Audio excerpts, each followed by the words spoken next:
Channel धीरज और मैं SSC में आपका स्वागत है। देखते हैं क्लास 6 एक्सरसाइज 11.1। तो पहला सवाल कह रहा है तीलियों से प्रतिरूप बनाने के लिए आवश्यक तीलियों की संख्या के लिए नियम ज्ञात कीजिए। नियम लिखने के लिए एक चर का प्रयोग कीजिए। चर यानी ABCD XYZ यानी कुछ भी। तो अक्षर टी का देखिए टी में कितनी तीलियाँ लगेंगी, एक तीली ये लगेगी, दूसरी तीली ये लगेगी के रूप में तीलियों से प्रतिरूप बनाना है। तो कौन सा नियम लगेगा? तो देखिए तीली कितनी लगी, 2, तो यहाँ पर लिखेंगे 2, ठीक, यन 2 यन। अब यन का मतलब समझिए, यन का मतलब होता है नंबर, नंबर का मतलब होता है संख्या। अब 2n का मतलब ये है नंबर मतलब अगर एक रख दे, यानी अगर हमको एक यन बनाना है तो कितनी तीलियाँ लग, अगर एक टी बनाना है तो कितनी तीलियाँ लगेंगी। देखिए अगर एक टी बनाना है तो देखिए कितनी तीलियाँ लगी, 2 तीलियाँ। अगर हमको 2 टी बनाना है तो देखिए यन की जगह 2 रख दो तो 2 दूना 4। अगर 3 टी बनाना है यन की जगह 3 रख दो। देखिए 2 यन का मतलब है 2, यन की जगह अगर हम 4 रख दें तो कितना हो गया, 8। तो यन का मतलब 4। अगर हम 4 ठीक 4 टी बनाएंगे यानी नंबर ऑफ मतलब संख्या कितनी, 1 2 3 4। अगर 4 बनाएंगे तो कितनी तीलियाँ लगेंगी, 8। यानी ये सूत्र होता है। और यहाँ पर जेड बनाने के लिए 1 2 3 तीलियाँ लगती हैं, तो 3 तीलियाँ लगेंगी तो 3n सूत्र। अच्छा मान लो 5 या जेड तुमको बनाना है, 1 2 3 4 5। अगर इनमें तीलियों की संख्या कहे तो देखिए सूत्र क्या होता है, 3n। और n की जगह हम लिखेंगे 5, क्योंकि कितने बनाए हमने, 5। तो कितनी तीलियाँ लगी, 15 तीलियाँ लगी हैं। 3 3 6 3 9 3 12 3 15 तीलियाँ लगी, यानी सूत्र होता है 3n। अच्छा अगर u बनाना है तो देखिए 1 2 3, तो इसका भी सूत्र यही होगा 3n, क्योंकि 3 लग रही है। v बनाने के लिए 1 2 तीलियाँ लग रही हैं यानी 2n, ये सूत्र बन जाएगा। जितनी बनानी है, जैसे अगर आपको 10 बनानी है तो 10 दूना 20 तीलियाँ लगेंगी, ठीक। अगर 5 बनानी, 5 दूनी 10। इसमें देखिए u अगर 3 बनाना तो 3 तिया 9, 4 बना 4 तिया 12। ई में देखिए 1 2 3 4 5, एक ई बनाने के लिए इनको 5 तीलियों की आवश्यकता होगी। इसका सूत्र होता है 5n। अगर 2 बनाना है ई तो देखिए 2 पंचे 10 यानी 10 तीली लगेंगे। अगर 3 बनाना है ई, देखिए 1 2 3। अब इसमें कितनी तीलियाँ लगेंगी, तो n की जगह पर 3 रखेंगे, 3 5 15, तो 5 तीली 10 तीली 15 तीली, ठीक। अब बात करते हैं यस बनाने के लिए। यस देखिए कितनी तीलियाँ लगी हैं, 1 2 3 4 5, तो इसका भी सूत्र बन जाएगा 5n। ए बनाने के लिए तो देखिए 1 2 1 2 यानी कितने हो गए, 4, और ये 5 और ये 6, यानी इसका सूत्र होगा 6n। अगर एक ए बनाना है, अच्छे से समझो, एक ए बनाना है तो कितनी तीलियाँ लगी, 1 2 3 4 5 6।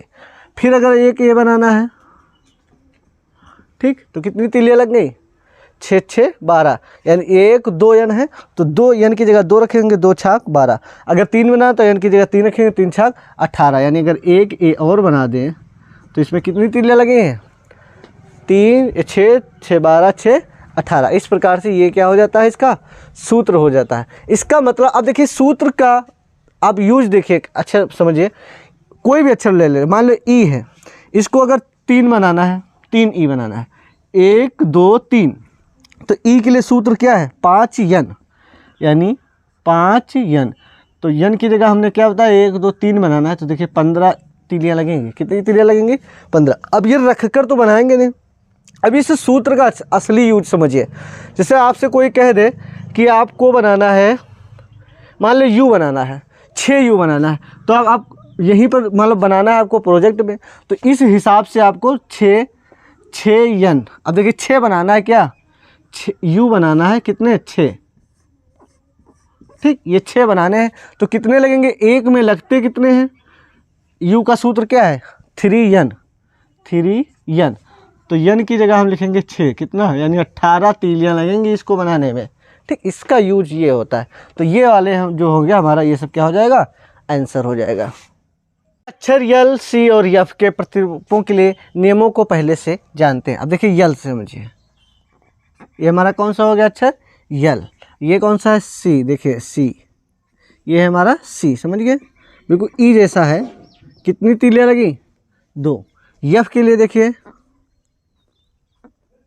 ये हमारा यफ हो गया। तो ये सूत्र आएगा 2n, यानी 2 तीलें लगी, इसमें कितनी लगी 3n, इसमें 1 2 3 4 4n।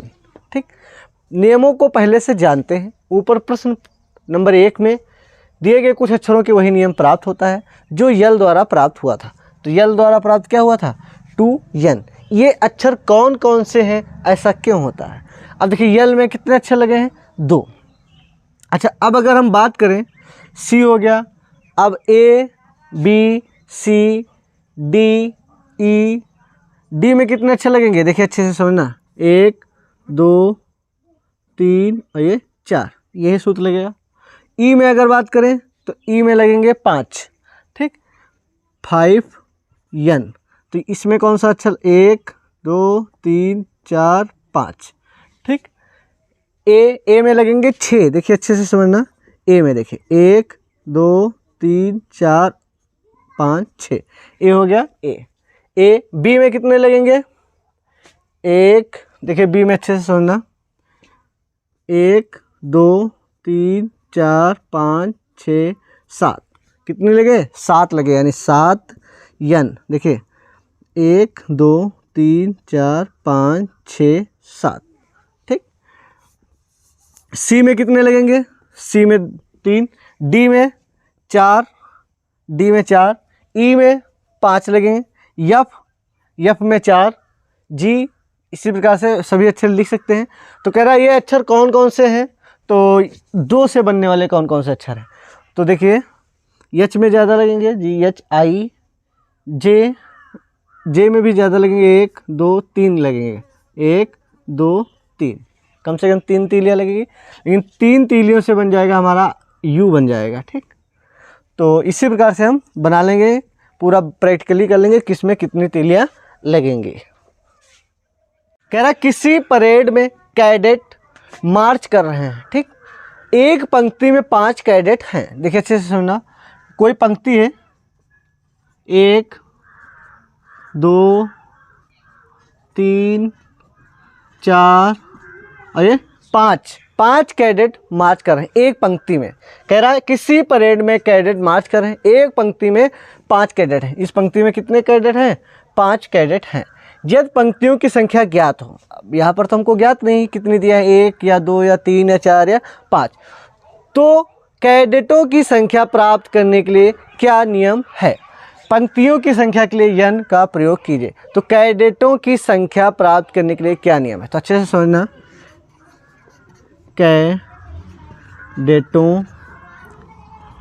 की संख्या, तो कैडेटों की संख्या के लिए सूत्र होगा, जैसे अभी हम तीलियों वाले में बात कर रहे थे, 5 तीलियाँ लगती थी तो 5n, 2 तीलियाँ लगती थी तो 2n, तो इसी प्रकार से इसमें भी 5 हैं, तो इसका आंसर हो जाएगा 5n। अब इसका मतलब समझिए, n का मतलब होता है नंबर।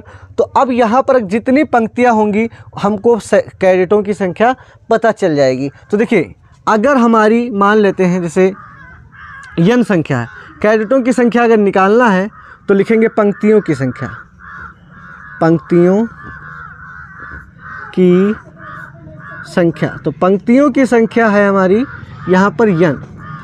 संख्या प्राप्त करने के लिए क्या नियम है, पंक्तियों की संख्या के लिए n का प्रयोग कीजिए। पंक्तियाँ कितनी हैं n, तो कैडेटों की संख्या कितनी हो जाएगी n है, तो 5 गुणे n यानी कितना हो जाएगा 5n। अब इसका मतलब समझिए, अगर 3 पंक्तियाँ होती, अच्छे से समझो, एक, ये कितनी पंक्तियाँ हो गई 2 पंक्तियाँ हो गई, ये कंप्लीट हो गई कितनी 3 पंक्तियाँ। अब अगर कैडेटों की संख्या बात करें तो देखिए 5n इसका सूत्र है, 5 1 2 3 यानी की जगह 3 पंक्तियाँ, तो कितने कैडेट हो गए 15। तो देखिए 1 2 3 4 5 6 7 8 9 10 11 12 13 14 15, यानी ये वाला हमारा आंसर हो जाएगा। पंक्तियों की संख्या n, तो कैडेटों की संख्या जब बात करेंगे तो एक पंक्ति में 5 होते हैं, पंक्तियाँ कितनी हैं n, तो इसकी गुणा हो जाएगी जितनी पंक्तियाँ होंगी। अगर मान लेते हैं अभी 2 पंक्तियाँ हों, जैसे सूत्र होता है 5, एक पंक्ति में 5 हैं, जितनी पंक्तियाँ हों, जैसे 4 पंक्तियाँ हैं तो कितने कैडेट हो गए 5 चक्कू 20, यहाँ तो गुणा होगी। तो यहाँ पर पंक्तियों की संख्या n यानी 4 3 2 नहीं है, n संख्या है, तो 5 गुणे n यानी 5 n, ये हमारा आंसर हो जाएगा। कह रहा है एक पेटी में 50 आम है, तो लिखेंगे पेटी, एक पेटी में आमों की संख्या, आमों की संख्या कितनी है 50। अच्छे से समझना, एक पेटी में आमों की संख्या कितनी है 50। फिर कह रहा है आप पेटियों की संख्या के पदों में, पेटियों की संख्या के पदों में आमों की कुल संख्या को किस प्रकार लिखेंगे। आमों की कुल संख्या हमको ज्ञात करना है और पेटियों की संख्या के लिए बी का प्रयोग कीजिए। और पेटियों की संख्या अच्छे से समझना, पेटियों की संख्या, पेटियों की संख्या के लिए आपको क्या करना है, बी का प्रयोग करना है। ठीक, तो अब आमों की कुल संख्या ज्ञात करेंगे। देखना, आमों की कुल संख्या, तो आमों की जब हम कुल संख्या ज्ञात करेंगे, देखिए अच्छे से समझना, मान लो अगर 2 पेटी हैं, 1 और 2 पेटी हैं, ठीक, तो क्या करेंगे, 2 पेटी हैं और एक पेटी में 50, यानी कितने फल हो गए 100। जितनी पेटियां होंगी उसकी 50 से गुणा हो जाएगी। तो यहाँ पर पेटी कितनी है B, उसकी किससे गुणा हो जाएगी 50 से, यानी आंसर आ गया 50B, यानी आमों की कुल संख्या है 50B। तो यहाँ पर अच्छे से समझना, आप पेटियों की संख्या के पदों में, देखिए पेटियों, ये पेटियों की संख्या है, पेटियों की संख्या के पदों में आमों की कुल संख्या को, आमों की कुल संख्या कितनी आ गई 50B। ठीक, किस प्रकार लिखेंगे, यानी आमों की कुल संख्या हो जाएगी 50B। अब B का मतलब है पेटियों की संख्या। ठीक, अगर एक पेटी है तो 50 की 1 से गुणा करेंगे तो 50 से कम 50 फल हो जाएंगे, 50 आम हो जाएंगे।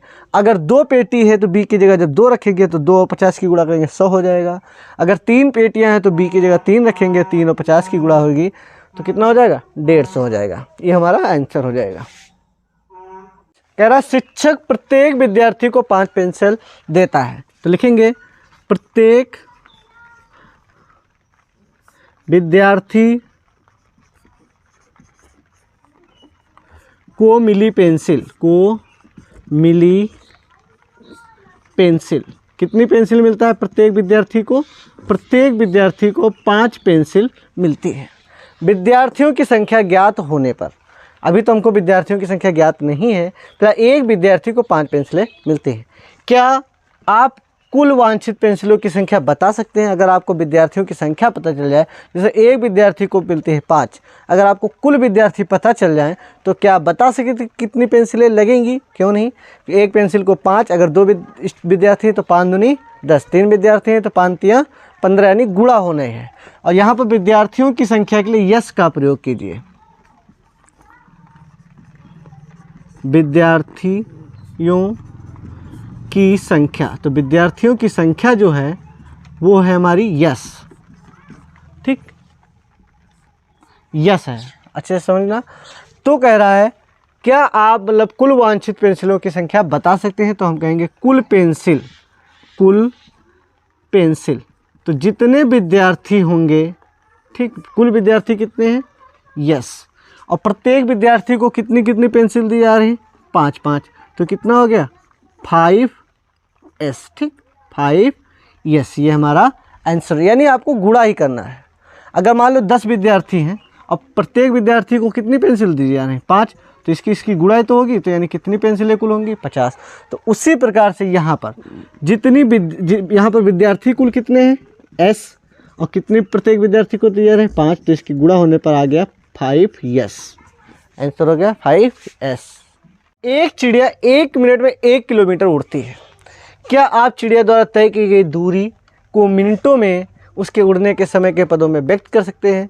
मिनटों में उड़ने के समय के लिए टी का प्रयोग कीजिए। तो देखिए अच्छे से समझना, तो मिनट यानी समय की बात करें अगर, तो समय लिया गया है टी, कितना लिया गया है टी, और चाल कितनी है 1 मिनट में 1 किलोमीटर। देखो यहाँ पर लिखा है, तो चाल कितनी है उसकी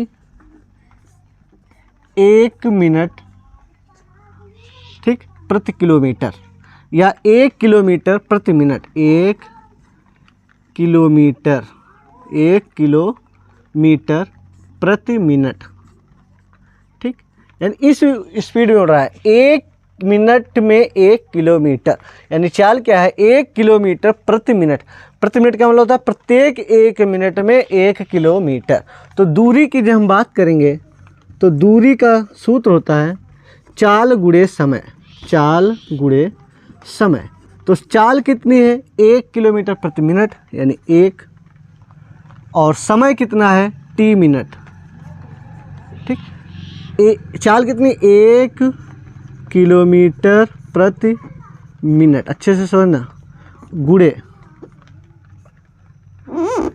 समय कितना है t मिनट।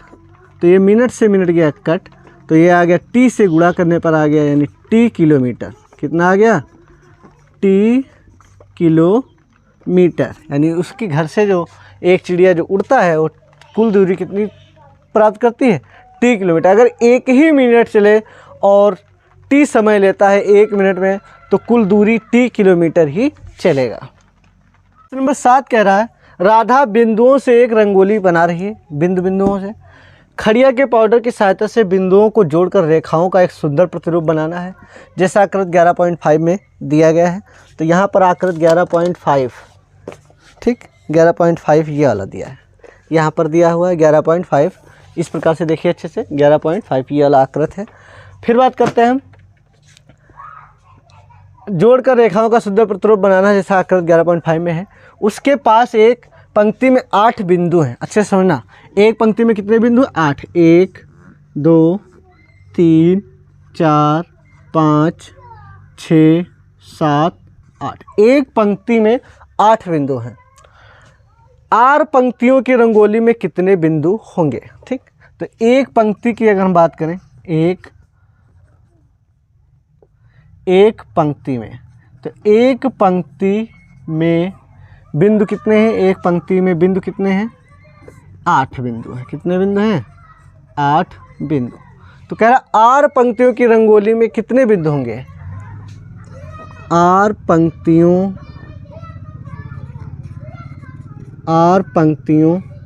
में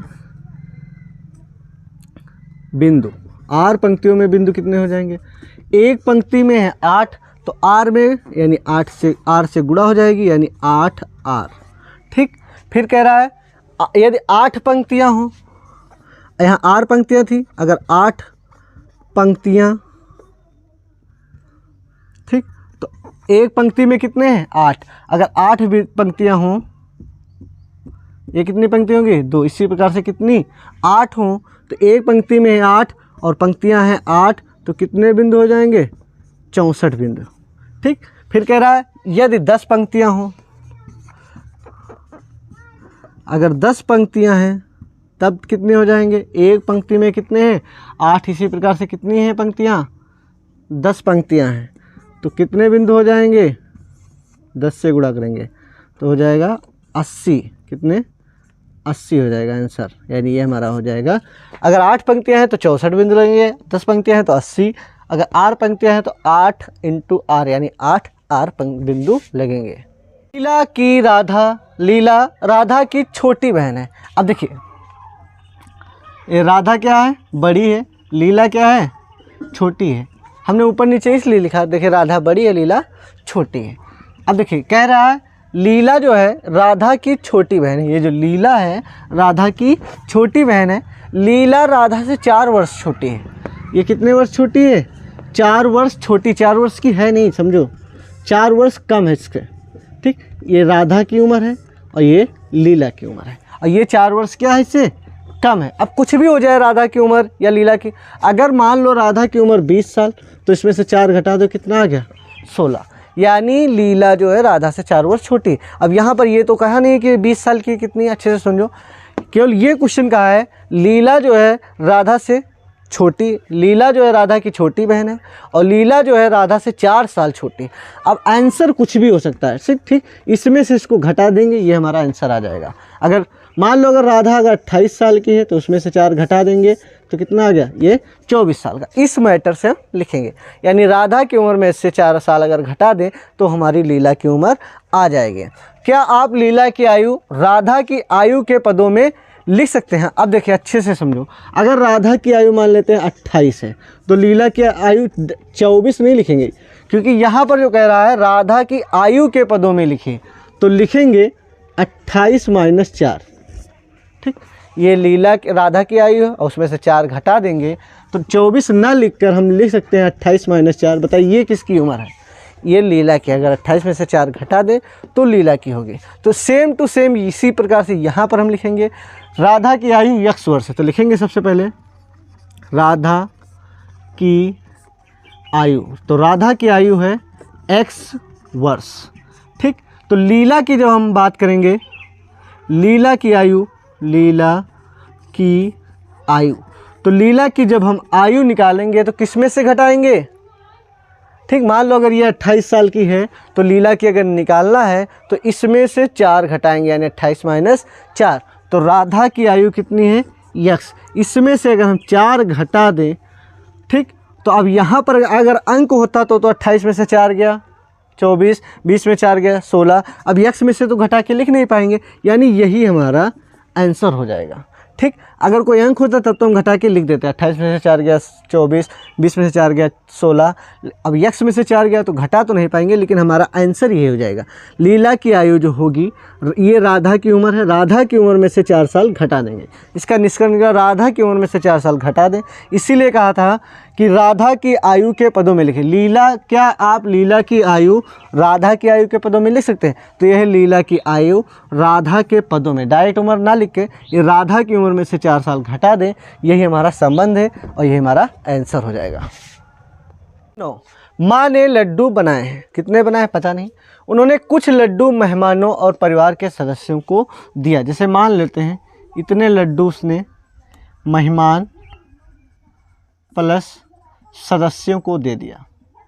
ठीक, फिर भी 5 लड्डू शेष रह गए। इतने लड्डू खर्चा होने के बावजूद भी 5 लड्डू अभी भी रह गए। तो पूछ रहा है यदि माँ ने यल लड्डू दिए हों, कितने ये जो लड्डू बटे हैं ये 100, 200, 300 गिनती में नहीं है, यल लड्डू दिए हैं, तो उसने कुल कितने लड्डू बनाए थे। अब यहाँ पर देखिए फीलिंग से समझना थोड़ा कि कुल लड्डू कितने, मतलब बांटे कितने मेहमानों और सदस्यों को, यल लड्डू, और 5 लड्डू फिर भी बची है, तो कितने बने थे। मान लो अगर यहाँ पर उसने संख्या दे दी होती कि मेहमानों सदस्यों को कुल मिलाकर 50 लड्डू बांटे गए और ये 5 शेष रह गए, तो कुल लड्डुओं की बात करते तो इसको जब जोड़ देते तब हमारा आंसर आ जाता। तो इसका मतलब है कि ये जो बांटे गए लड्डू हैं और ये जो शेष लड्डू हैं, इनको अगर जोड़ दें तो हमको कुल लड्डू पता चल जाएगा। इसका मतलब ये है। तो यहाँ पर समझिए यदि माँ ने यल लड्डू दिए हों, ठीक, मेहमानों प्लस सदस्यों, इन दोनों को मिलाकर दिए लड्डू,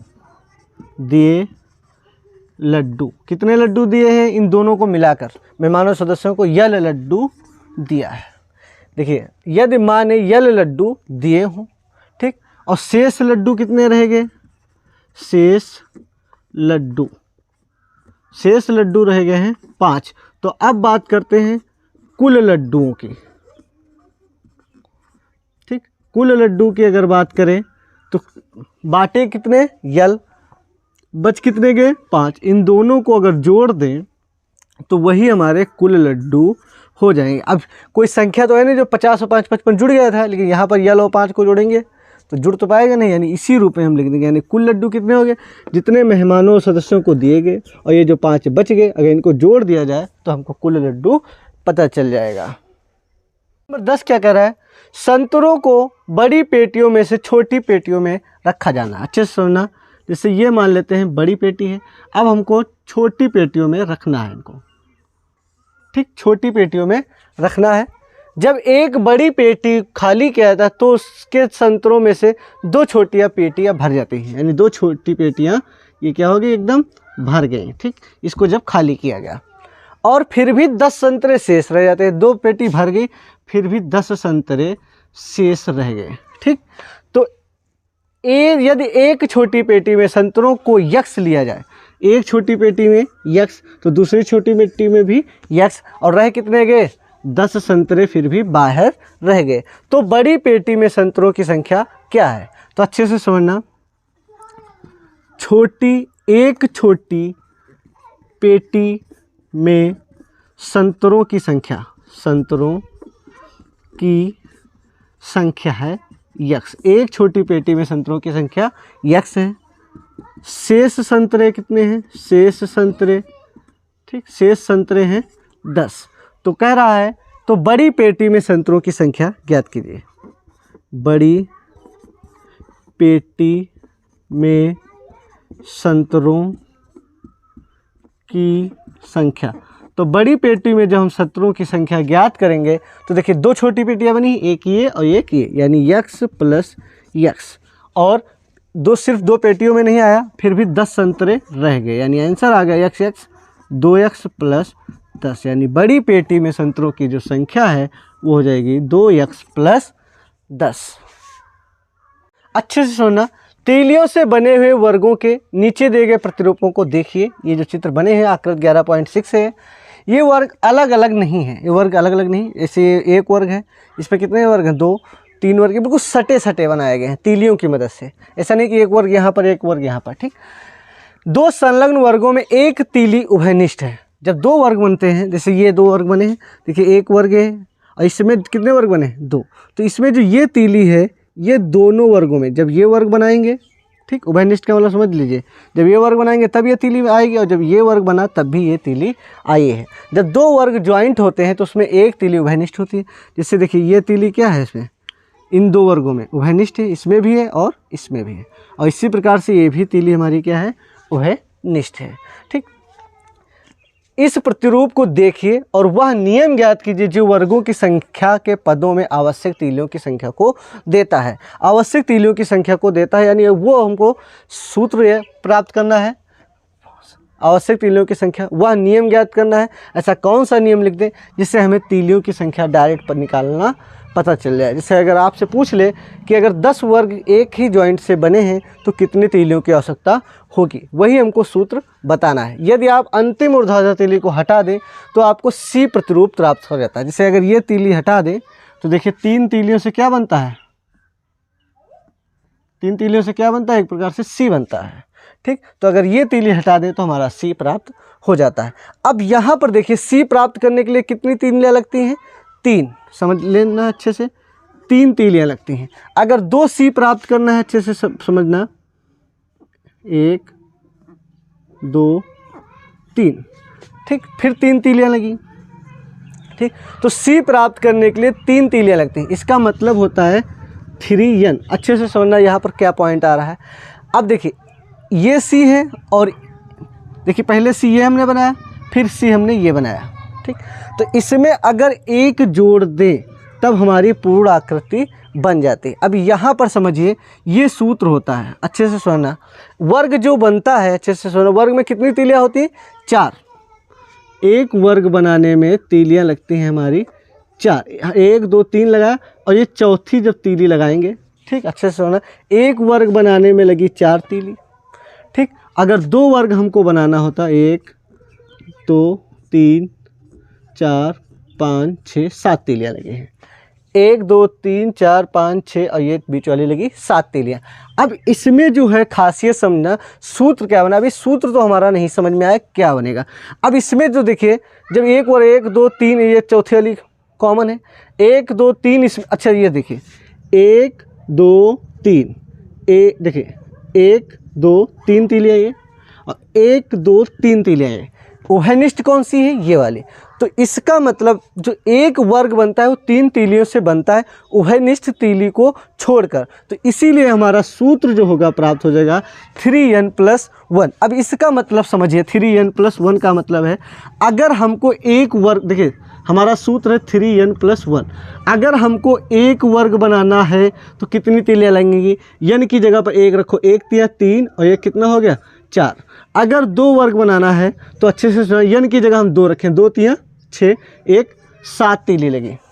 अच्छा अगर 3 वर्ग हमको बनाना है, अच्छे से सुनना, तो n की जगह हम 3 रखेंगे, 3 तिया 9, 1 10 तीलियाँ लगी हैं। देखो 1 2 3 4 5 6 7 8 और ये 9 1 10 तीलियाँ लगी हैं। अगर 4 वर्ग बनाना है, ठीक, तो n की जगह 4 रखो, 4 3 12 और 1 13 तीली लगेंगे। देखो 1 2 3 4 5 6 7 8 9 10 तीलियाँ ही, 11 12 13 तीली। इसका मतलब आवश्यक सूत्र यानी आवश्यक नियम बनेगा हमारा। आवश्यक नियम कौन सा आ गया? 3n+1। ठीक, इस नियम से हम निकाल सकते हैं अगर 20 वर्ग एक ही सटे से बने हैं, ठीक, तो सूत्र है हमारा 3n+1। तो n की जगह जब हम 20 रखेंगे तो 20 3 60 है, यानी 61 तीलियाँ लगेंगी और हमारा इस प्रकार से बन जाएगा। अब बात करते हैं आकृति 11.7 तीलियों से बने त्रिभुज का एक प्रतिरूप दर्शा रही उपरोक्त प्रश्न 11a की तरह ही वह व्यापक नियम ज्ञात कीजिए जो त्रिभुजों की संख्या के पदों में आवश्यक तीलियों की संख्या को देता है। तो यहाँ पर देखिए 1 2 3 तीलियाँ होती थी, चौथी उभयनिष्ठ होती थी। देखिए 1 2 3 1 2 3 और ये तीली क्या है हमारी? उभयनिष्ठ। जब 3 तीलियाँ थी तो 3n था, और इसमें क्या है हमारी 2 तीलियाँ हैं, 1 2 और तीसरी उभयनिष्ठ, 1 2 1 2 और ये क्या है हमारी तीली? उभयनिष्ठ। देखिए ये भी वर्ग बना, ये भी वर्ग। तो इसमें भी देखिए 1 2 और ये तीली क्या है हमारी? उभयनिष्ठ। फिर इसमें 1 2 और ये तीली उभयनिष्ठ। इस यानी प्रत्येक जो दो त्रिभुज बनते हैं अगर सटाकर संलग्न, तो उसमें एक तीली उभयनिष्ठ होती है। जैसे वर्ग में एक उभयनिष्ठ थी, उसी प्रकार से इसमें। लेकिन वर्ग में जो होता था 1 2 3 तीलियों से बनता था, चौथी तीली उभयनिष्ठ होती थी। लेकिन इसमें 2 तीलियाँ होती, तीसरी तीली उभयनिष्ठ है। जिसमें 3 तीलियाँ होती थी, एक उभयनिष्ठ होता था, तब आंसर आता था 3n+2n। जब 3 तीलियाँ होती थी और चौथी उभयनिष्ठ, और यहाँ पर क्या है? 2 तीलियाँ हैं और तीसरी उभयनिष्ठ है। अच्छे से सुनना, ये सूत्र लगेगा। यहाँ देखिए 3 तीलियाँ लगती थी तो 3n, उभयनिष्ठ तीली को 1, और इसमें 2 तीलियाँ लगेंगी ही और तीसरी तीली उभयनिष्ठ हो जाती है, यानी 2n+1। अब देखिए हम बात करते हैं अगर एक ही त्रिभुज बनाना है तो सूत्र है हमारा 2n+1। अब इसमें देखिए n की जगह जब 1 रखेंगे तो 1 2 ना 2 और 1 3, तो 3 तीलियाँ लगी हैं। देखो इसमें 3 ही तीलियाँ लगी हैं। अगर 2 त्रिभुज बनाना है सीरियल से तो n की जगह आप 2 रखो, 2 2 ना 4 1 5 तीलियाँ। अब देखो इसमें 5, 1 2 3 4 और ये उभयनिष्ठ वाली 5। ठीक, अब अगर 3 तीलियों से बनाना है, मतलब 3 त्रिभुज बनाना है, तो देखिए 3 दूनी 6 1 7। अब इसमें देखिए 1 2 3 4 5 और ये बीच वाली 2 7। अगर 4 त्रिभुज सीरियल से बनाना है तो देखिए 1 2 3 4 5 6 और ये 7, ये तीली 8, ये 9 तीली। अब इस सूत्र में अगर रखें तो 4 रखना है ना, तो 4 दूनी 8 1 9 तीली। ठीक, इसी प्रकार से अगर आपसे पूछ ले कि लगातार इस प्रकार से त्रिभुज बनाना है, तो अगर 10 त्रिभुज बने हैं, 1 2 3 4 त्रिभुज बने हैं, और यहाँ पर अगर हमसे 10 त्रिभुज पूछ ले तो यहाँ पर 10, अगर मान लो 10 त्रिभुज के बारे में पूछ ले तो 10 दूना 20 1 21 तीलियाँ लगेंगी। आवश्यक तीलियों के लिए जब त्रिभुज बनाएंगे तब हमारा सूत्र होगा 2n+1, और जब वर्ग बनाएंगे तो 3n+1। अब देखिए यहाँ पर समझिए त्रिभुज में 3 भुजाएं थी तो 2n था, और जब चतुर्भुज में 4 भुजाएं हैं तो यहाँ पर कितना आ गया? 3n। अगर इसी प्रकार से हमको पंचभुज बनाना हो तो उसमें 5 भुजाएं होती हैं, तो उसके लिए सूत्र हो जाएगा 4n+1। ठीक, इस प्रकार से आ जाएगा। एक्सरसाइज 11.1 दाइन। अगर वीडियो थोड़ा बहुत अगर कहीं पर भी अच्छा लग जाए तो लाइक कर दें। मिलते हैं नेक्स्ट वीडियो में।